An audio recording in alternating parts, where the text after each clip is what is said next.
Have you ever felt like you didn't belong? Like you were just a character in someone else's story? Well, that was my reality for years.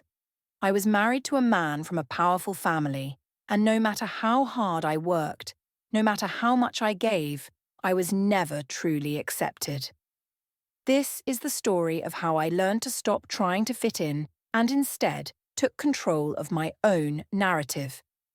It all started with a seat, one that was purposely left empty at a birthday dinner, a moment that would change everything. Let me take you on a journey of betrayal, self-discovery, and reclaiming my power. At my mother-in-law's birthday dinner in Rome, I found my seat missing. My husband, Sean, chuckled, "Oops, guess we miscounted." As the family laughed, I calmly replied, "Seems I'm not family," and walked out. 30 minutes later, they discovered I had cancelled the entire event. The venue, catering, everything. Their faces went ghostly white. "Seems I'm not family," I repeated, my voice steady despite the earthquake happening inside my chest. The words hung in the air of that exclusive Roman restaurant as 12 pairs of eyes stared back at me, expressions ranging from shock to poorly concealed satisfaction. My husband's light chuckle, "Oops, guess we miscounted," still echoed in my ears as I turned and walked away from the table, where there was no chair for me. The humiliation burned through my veins as I exited the restaurant, but not a single tear fell. Instead, I felt an eerie calm take over. I pulled out my phone and opened the event management app I had built my career on. I had 30 minutes before they realized what I was doing, and that was more than enough time. Before we begin, I want to take a moment to thank each of you for being part of this incredible journey. Sometimes the most powerful moments come when we finally recognize our worth. If you've ever felt like an outsider looking in, this story might resonate with you. Before we witness Anna's journey from Boston's premier event planner to a woman reclaiming her dignity in Rome, hit subscribe to join our community of readers who appreciate stories of self-discovery and unexpected strength. Now let's step behind the curtain of a marriage built on appearances. My name is Anna Morgan Caldwell. 5 years ago, I was just Anna Morgan, the founder of Elite Affairs, Boston's most sought-after event planning company. I'd built my business from the ground up after putting myself through business school. Every elegant gala, every perfectly executed corporate gathering, every society wedding in Boston had my invisible fingerprints all over it. My reputation for discretion, attention to detail, and ability to pull off the impossible had made me the go-to planner for the city's elite. That's how I met Sean Caldwell. At the charity gala I organised for the Boston Children's Hospital, Sean was tall with perfectly coiffed dark hair and a smile that crinkled the corners of his eyes. He had the easy confidence of someone who'd never worried about money. He was charming in that practical way of men born into privilege, but there was something genuine in his interest in my work. "So, you're the wizard behind all this?" he asked, gesturing to the transformed ballroom of the Four Seasons. "My mother has been trying to figure out who to hire for her charity function next month. I think I just found her answer." One job led to another, and soon I was regularly planning events for the Caldwell family. The Caldwells were Boston aristocracy with old money that traced back to shipping and railroads. They had that particular brand of wealth that didn't need to show off. It was evident in the subtle quality of everything they owned and the ease with which they navigated their world. Our romance began 6 months after I started working for his family. Sean pursued me with the same determination he brought to his work at the family's investment firm. There were warning signs, of course, like the way his mother Eleanor looked at me with barely concealed disapproval when Sean first introduced me as more than his event planner, or the casual comments about my humble beginnings. "You've done well for yourself, Anna," Eleanor had said during our first dinner together as a couple, her smile not reaching her eyes. Self-made success is so American. I ignored these signs because I was falling in love with Sean. He seemed different from his family, more open-minded, less concerned with lineage and status. When he proposed 11 months after our first date, I said yes, despite the nagging feeling that I was entering a world that would never truly accept me. The wedding was naturally the social event of the season. I planned much of it myself, unable to trust another planner with my own wedding. Eleanor had opinions about everything. The venue wasn't traditional enough, the menu too adventurous, the guest list missing key society names. I compromised where I could, held firm where it mattered to me, and Sean played peacemaker.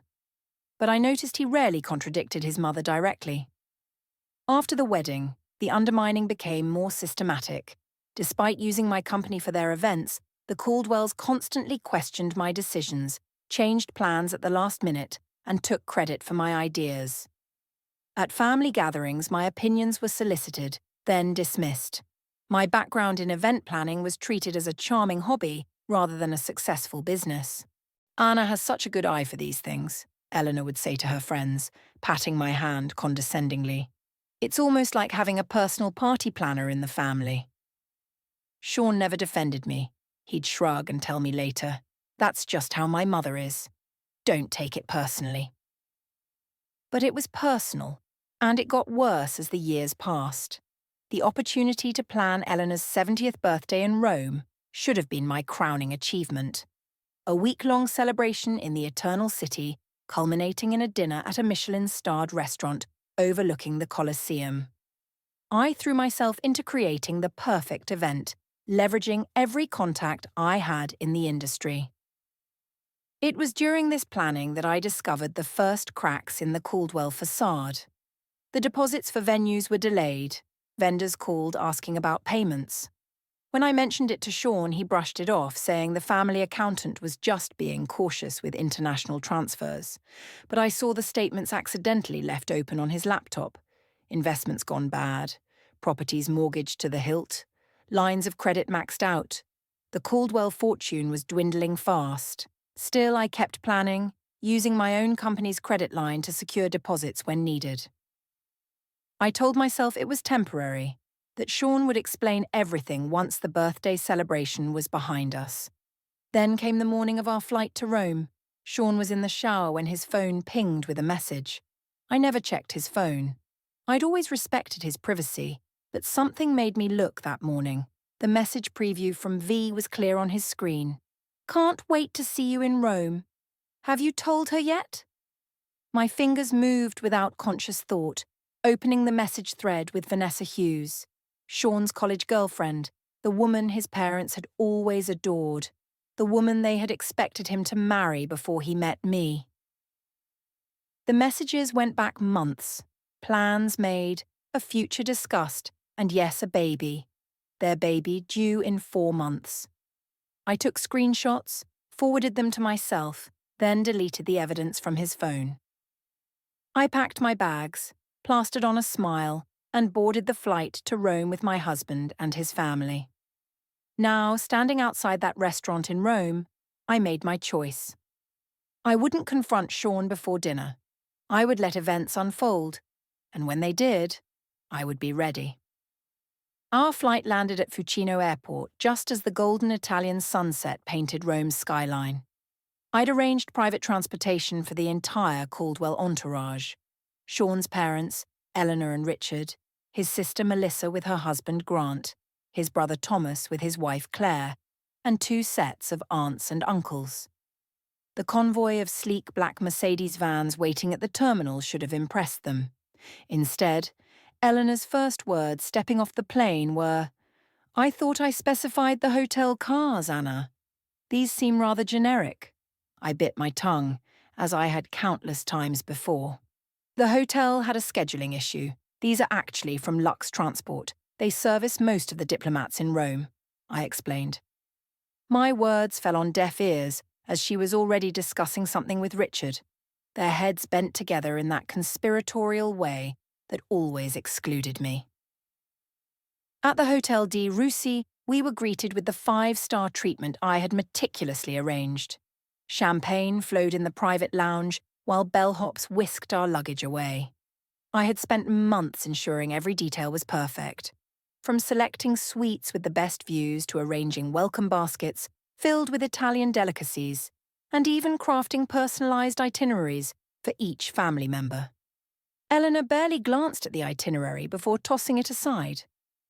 "We'll just play it by ear," she said, dismissing the weeks of careful planning. The family knew Rome well enough, I supposed. Our suite was magnificent, with a terrace overlooking the Spanish Steps, fresh flowers in every room, and a bottle of Sean's favourite Barolo breathing on the sideboard. But as soon as we entered, Sean's phone buzzed. He stepped out onto the terrace, speaking in hushed tones. "Is it work?" I asked when he returned. "Just some investment issues," he replied, not meeting my eyes. "Let's get ready for dinner." The welcome dinner I had planned at a charming trattoria became the first sign of my exclusion. The seating arrangement was shifted just before we arrived, and I found myself seated at the far end of the table, separated from Sean by his cousin and aunt. Throughout the meal, inside jokes passed across the table, stories of previous family trips to Italy, trips I had never been part of. When I attempted to join the conversation about the planned activities for the week, Melissa interrupted. "Oh, Anna, we've actually decided to do some family shopping tomorrow instead of the Vatican tour." "Family shopping?" I asked, confused. Eleanor smoothly interjected, "Just some tradition we have. You'd be bored, dear. Why don't you use the time to check on the birthday arrangements? That's your expertise, after all." This pattern continued for the next few days. I'd wait, only to find that Sean had already gone, leaving behind a hastily scribbled note about meeting his father for breakfast. The family would disappear for hours on impromptu excursions, and somehow everyone knew about them except me. Whispers would stop the moment I approached, and dinner reservations were mysteriously changed to accommodate old friends who just happened to be in Rome. Friends who looked at me with barely concealed curiosity, assessing how I was handling what was unfolding. On the third morning, an opportunity presented itself when Sean rushed out to meet his brother, leaving his briefcase unlocked. The documents inside confirmed my worst fears. Draft separation papers prepared by the Caldwell family attorney dated 2 months earlier. The proposed settlement was a pittance compared to what I was entitled to, and the most damning part, an actual script outlining how Sean would announce our impending divorce at Eleanor's birthday dinner. The announcement was framed as a mutual decision, reached amicably. My hands trembled as I photographed each page with my phone. There it was, in black and white, a carefully orchestrated plan for my exit, timed for maximum public impact and minimum social embarrassment for the Caldwells. Eleanor's birthday wasn't just a celebration, it was to be my funeral as a Caldwell. Instead of confronting Sean directly, I channeled my anger into methodical documentation. Each day I made excuses to return to our suite alone, searching for more evidence. I found bank statements showing massive withdrawals to offshore accounts, email printouts discussing the liquidation of assets before the situation went public, and a handwritten note from Eleanor to Sean. Once this unpleasantness with Anna is behind us, Vanessa will be welcomed back properly. My professional mask remained firmly in place as I continued overseeing the birthday preparations. I confirmed floral arrangements, met with the restaurant manager, and approved custom menu cards, all while collecting digital breadcrumbs of the Caldwell family's financial house of cards. When anyone asked why I seemed distracted, I blamed last-minute event details. But in reality, I was building my arsenal. The morning of Eleanor's birthday dawned bright and clear. I woke early, slipping out of bed without disturbing Sean. The day's schedule was packed: a private morning tour of the Borghese Gallery, lunch at a vineyard outside the city, and then returning to the hotel to prepare for the evening's grand dinner. As the event planner, I needed to arrive at the restaurant early to ensure everything was perfect. I was in the hotel's business centre printing final confirmations when I overheard Eleanor's voice from the adjacent concierge desk. The dividing wall was thin, and her imperious tone carried clearly. "There will be 12 seats, not 13, she instructed someone on the phone. "I don't care what the original reservation says. The seating chart I sent is final. The PA know that won't be a problem. The arrangement has been discussed with my son. His wife will not be staying for the dinner. It's a family matter, you understand. No need for questions. My blood turned to ice as the pieces clicked into place. The missing seat wasn't an oversight or last-minute adjustment. It was the centerpiece of their plan. A public humiliation designed to make my exit look like my choice, rather than their orchestration. I closed my laptop, gathered my papers, and walked to the elevator with measured steps. Inside, I pulled out my phone and began making a new set of arrangements. If the Caldwells wanted a memorable birthday dinner, I would ensure it was unforgettable, but not in the way they had planned. I arrived at a Roma restaurant an hour before the other guests, as any good event planner would. The rooftop venue offered a breathtaking panoramic view of the Colosseum, bathed in the amber glow of sunset.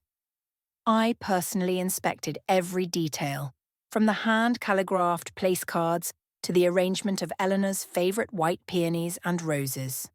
The champagne was chilling, the 7-course tasting menu confirmed, and the 3-tiered birthday cake was a masterpiece of Italian craftsmanship. "Is everything to your satisfaction, Signora Caldwell?" Marco, the maître d' asked.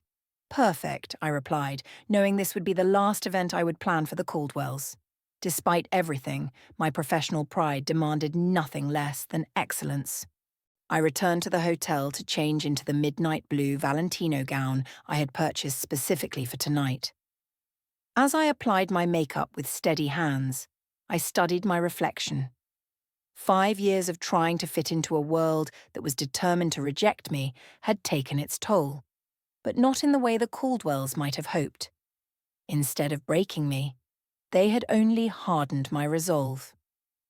The Caldwell family had arranged to meet in the hotel lobby before departing together for the restaurant. I arrived precisely on time to find them all waiting. Eleanor, resplendent in vintage Chanel, her diamond necklace catching the light. Sean's eyes widened slightly when he saw me, perhaps remembering what had attracted him to me in the first place, or perhaps calculating how soon he could be free of me.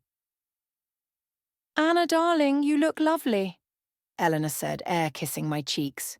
We were just waiting for the cars. The drive to the restaurant was brief, filled with superficial chatter about the day's events, a conversation from which I was excluded.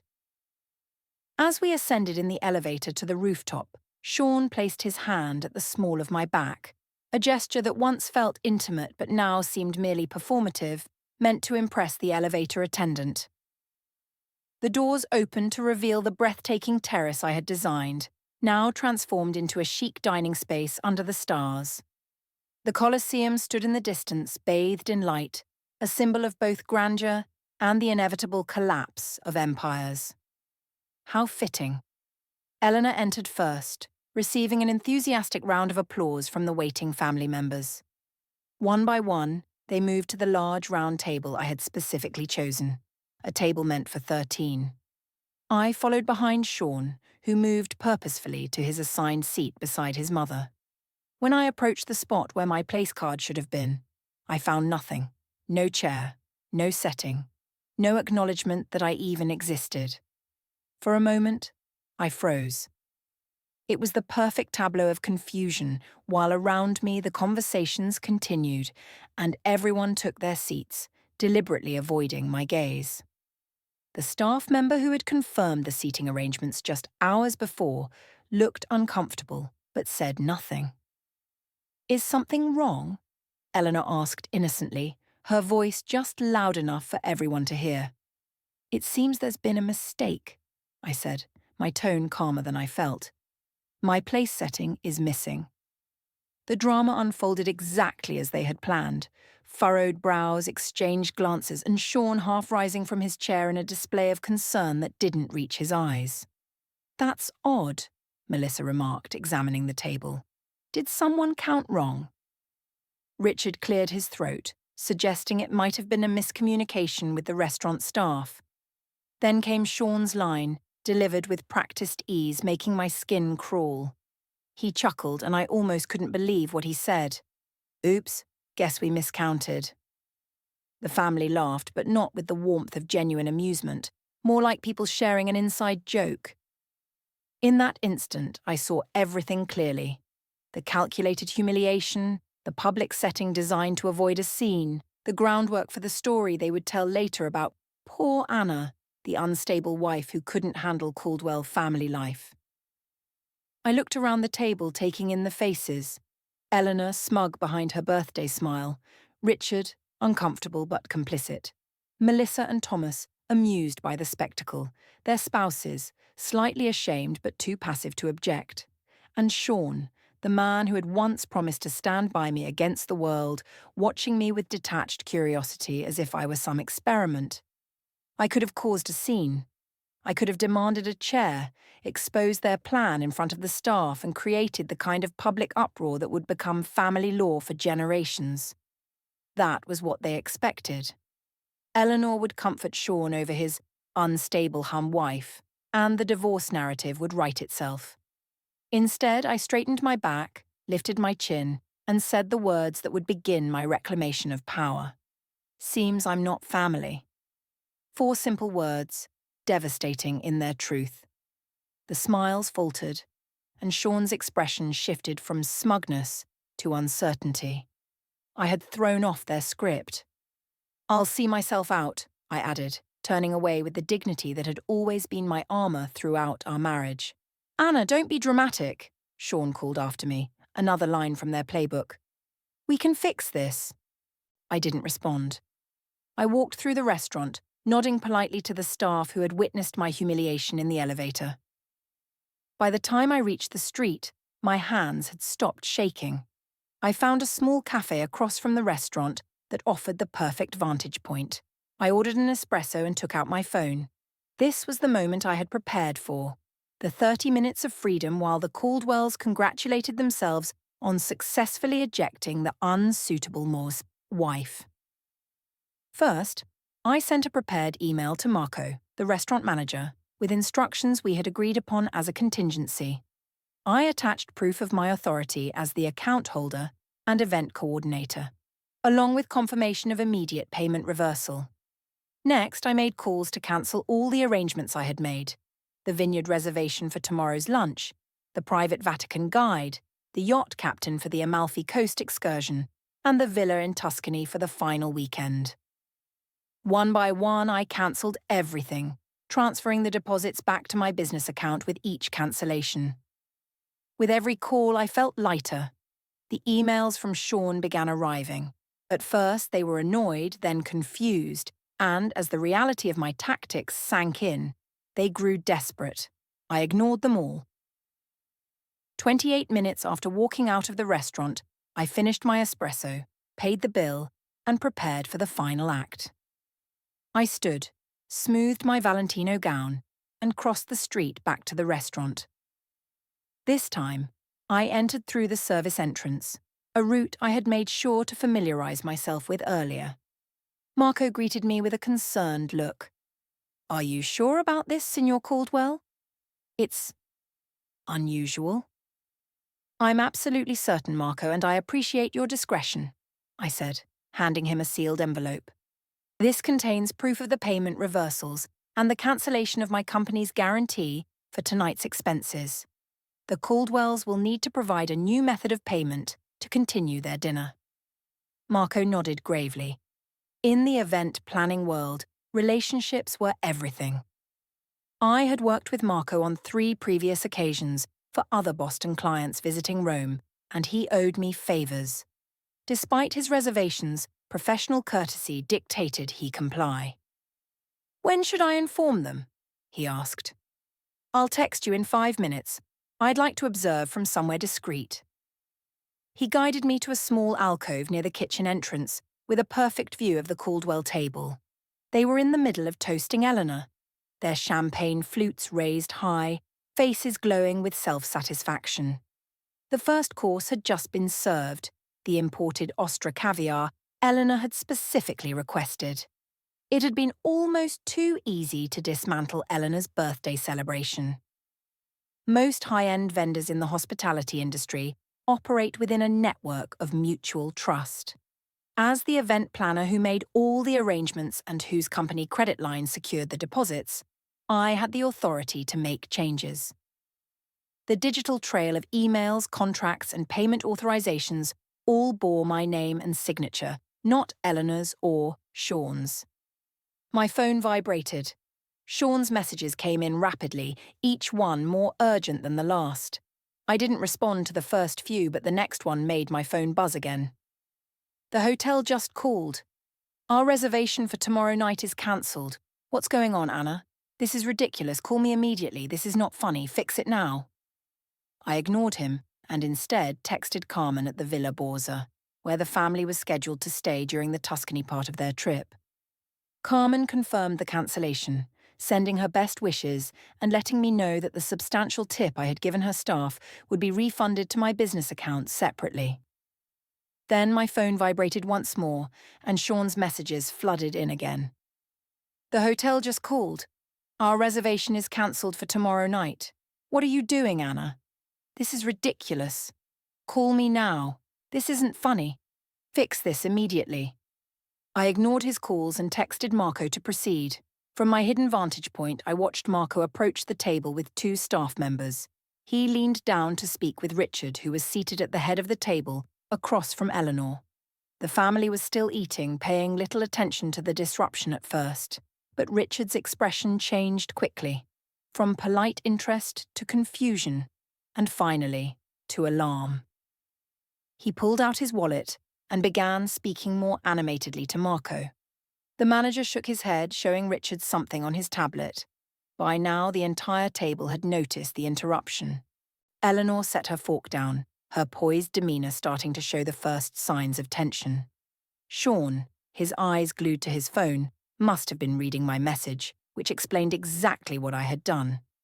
All deposits returned to my business account, all arrangements cancelled, and their family's financial issues were about to go public. The scene played out like a perfectly choreographed ballet of chaos. Richard stood, his face flushed with a mixture of anger and embarrassment. Eleanor, in response, clutched her diamond necklace as if seeking support. Melissa frantically whispered to her husband, while Thomas pulled out his phone, presumably trying to verify what was happening.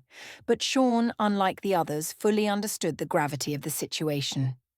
His face drained of colour as he realised that I had uncovered the truth. He knew what would happen if his mother's high society friends learned that the Caldwells could no longer even pay for a simple dinner, let alone keep up their luxurious lifestyle. Then my phone rang. It was Sean, calling now instead of texting. I declined the call, watching him stand up abruptly from the table, nearly knocking over his chair as he walked away to try again. This time I answered. "Anna," he hissed, his voice filled with fury and panic. "What the hell do you think you're doing?" "I'm not family," I replied calmly. "I'm not responsible for family matters. You need to fix this right now. Do you have any idea how humiliating this is for my mother, for all of us?" "I know exactly how humiliating it is, Sean." That was the point. His voice shifted, desperation creeping in. "Where are you? We need to talk. I can explain everything about Vanessa. About everything." "I'm sure you can," I said coolly. "But the problem is, I've seen the financial statements. I've seen the emails. I know that the Caldwell empire is crumbling. I know you've been hiding assets offshore before filing for divorce." There was a sharp intake of breath on the other end of the line. He clearly never expected me to find all this out.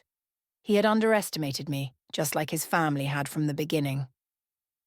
"Yes, those were private," he admitted, his tone betraying a crack in his confidence. "Just like the text messages from Vanessa. Just like the script for announcing our divorce at your mother's birthday dinner. Just like the seating arrangement deliberately excluding me." I could hear the silence on the line, as the manager now spoke to the entire table, and several other diners watched with undisguised interest.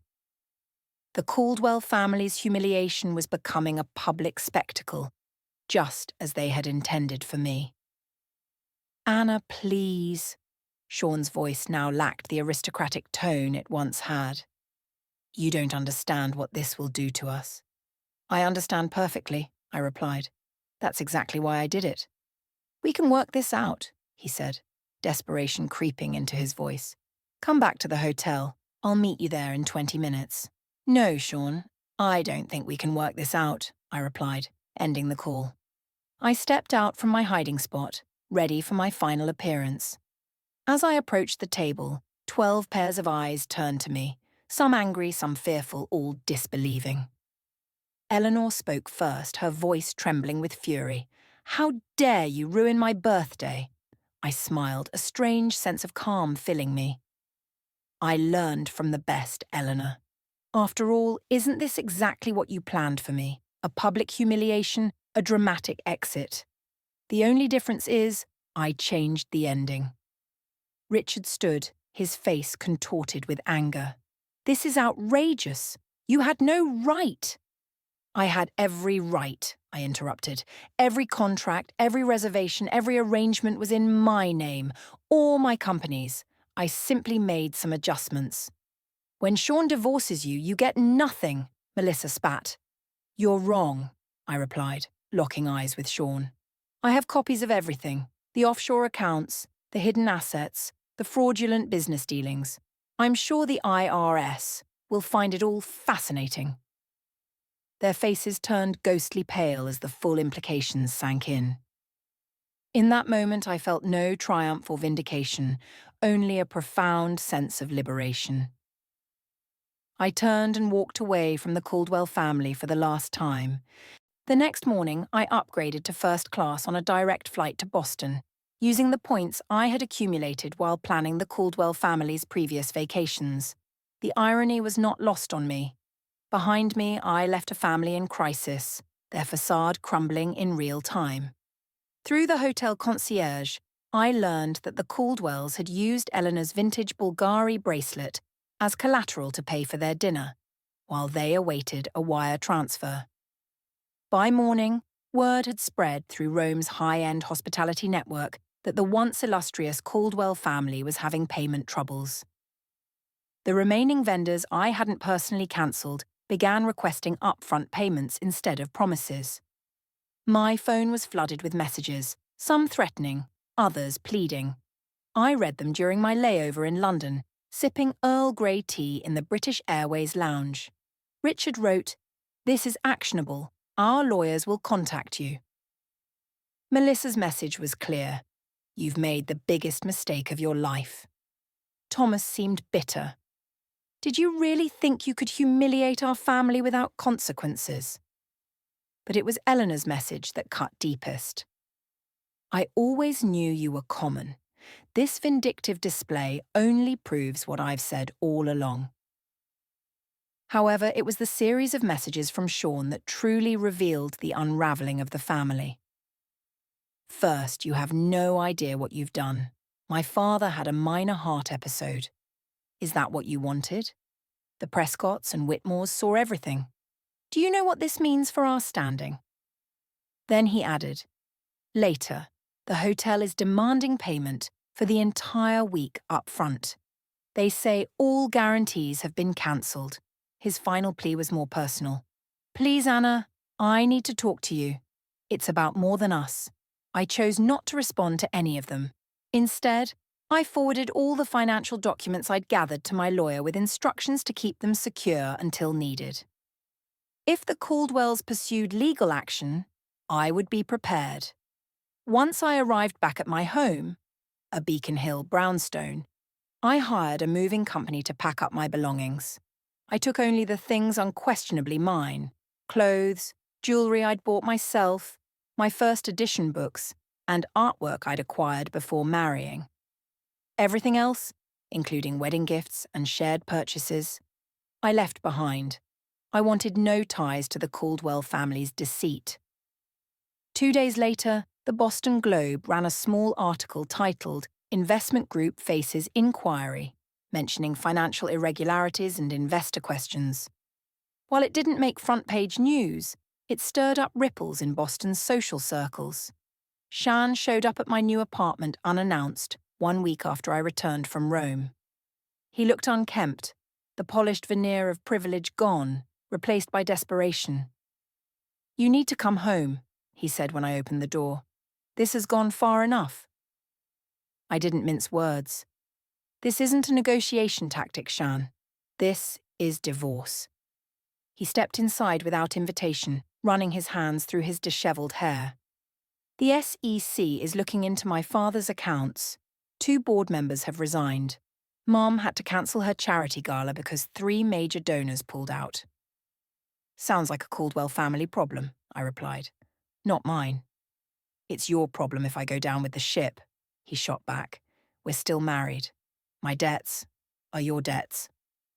I allowed myself a small smile. Not when I have proof that you deliberately excluded me from financial decisions and hid assets with the intent to defraud me in divorce proceedings. My lawyer assures me that's enough to protect me. His facade cracked completely. Then Sean sank onto my couch, his head in his hands. I never wanted it to be like this. What did you want, Sean? To marry me for my event planning skills? To use me to manage your social calendar while you reconnected with Vanessa? To discard me when I was no longer useful? It wasn't like that in the beginning, he said quietly. I did love you, but not enough to stand up to your family, not enough to be honest about your affair. I sat across from him, feeling strangely calm. When's the baby due? His head snapped up. How did you... 4 months, according to the texts I saw. Congratulations. A heavy silence fell between us. Outside, rain began tapping against the windows of my new apartment. Smaller than our brownstone, but mine alone, paid for with the proceeds from a business I built, without the Caldwell's money or connections. I'll give you whatever you want, Sean finally said. Just hand over those documents and sign an NDA. Name your price. That was the moment I realized the Caldwells still didn't understand me. After 5 years, they still saw me as someone who could be bought, someone motivated by the same material concerns that governed their lives. I don't want your money, Sean. I want my freedom. I want the truth acknowledged. I stood up, signaling the end of our conversation. The documents stay with my lawyer, unless you try to drag me down with you. The divorce terms are simple. I walk away with what's mine, and you with what's yours. And Vanessa. His voice was barely audible. That's between you and your conscience. I hope you'll be a better husband to her than you were to me. After he left, I stood by the window, watching the rain intensify. The scandal unfolded gradually over the next few weeks. The Boston Globe ran a more extensive piece on the Caldwell Investment Group's financial irregularities.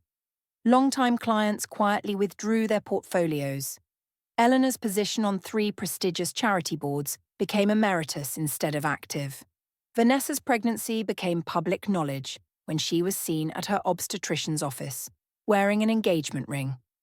The timeline made it clear that their relationship had resumed long before our marriage ended. In Boston's high society, infidelity might be tolerated if discreet, but such blatant misconduct violated the unspoken code.